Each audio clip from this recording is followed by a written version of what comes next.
Okay, so it's been a while since we've done this from this spot, isn't it? But we figured we're going to read a book that we've already read many times, and we're going to have it on Facebook again. We're reading Corduroy by Don Freeman, and here we go. Corduroy, story and pictures by Don Freeman. Brooklyn, turn the page. Turn the page. You can turn the page for me. Thank you. Corduroy is a bear who once lived in a toy department of a big store. Day after day he waited with all the other animals and dolls for somebody to come along and take him home. Look at Corduroy, the little bear. Sees next to a doll and a giraffe and a bunny. Ew, that's a little clown. You turn the page, Pete. Toys! The store was always filled with shoppers buying all sorts of things, but no one ever seemed to want a small bear in green overalls. See all the people? Nobody's holding Corduroy. Then one morning a little girl stopped by and looked straight into Corduroy's bright eyes. Look at Brooklyn, they're looking. Oh, Mommy, she said, look, there's a little bear I've always wanted. Not today, dear. Oh, geez, calm down. Not today, dear, her mother sighed. I spent too much money already. Besides, he doesn't look new. He's lost a button on one of his shoulder straps. Brooklyn, you see the missing button? There's no button there. There you go. Corduroy watched them sadly as they walked away. I didn't know I'd lost my button, he said to himself. Tonight I'll go see if I can find it. Brooklyn, turn the page. Brooklyn, turn the page.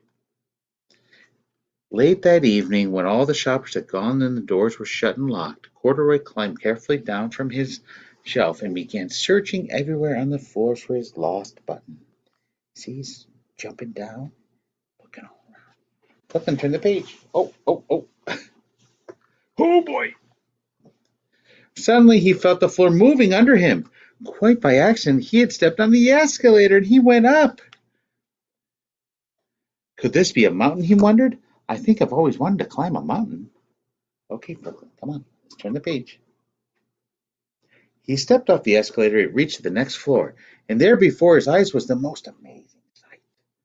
Tables, chairs, lamps, and sofas, and rows of bed. This must be a palace, Corduroy gasped. I guess I've always wanted to live in a palace.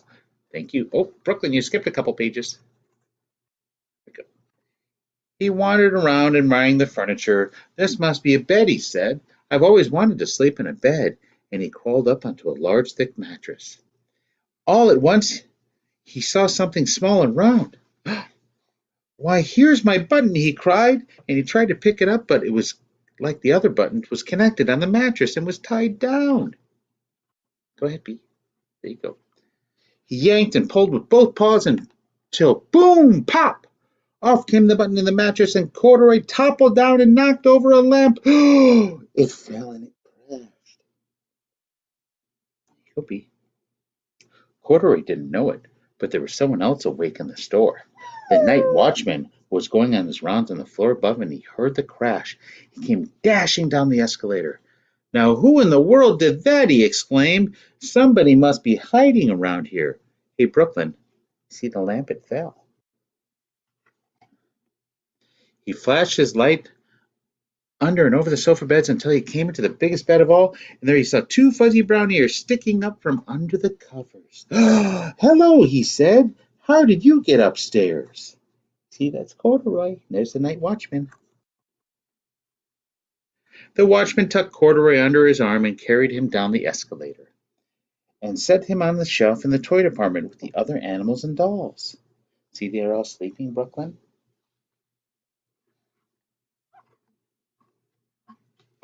Corduroy was just waking up when the first customers came into the store that morning, and there, looking at him in the wide, warm smile, was the same little girl who he had only seen the day before. I'm Lisa, she said. You're going to be my very own bear. Last night I counted and I saved in my piggy bank, and my mother said I could come bring you home.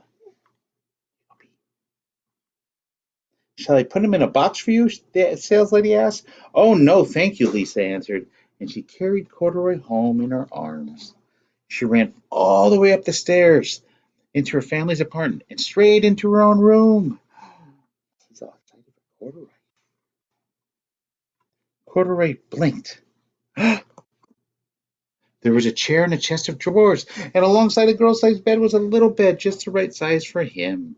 The room was small, nothing like the enormous palace in the department store. Yeah, department store. This must be home, he said.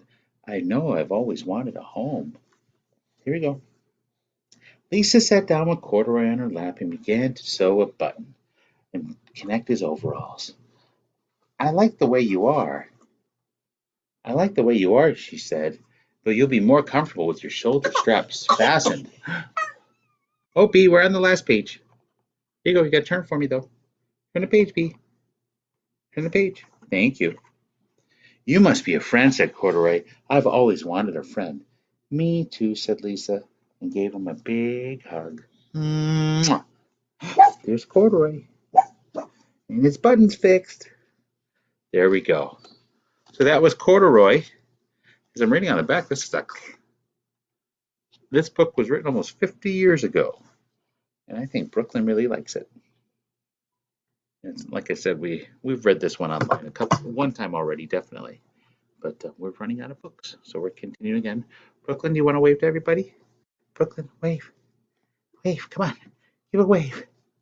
Okay, you guys have a good night. We'll see you.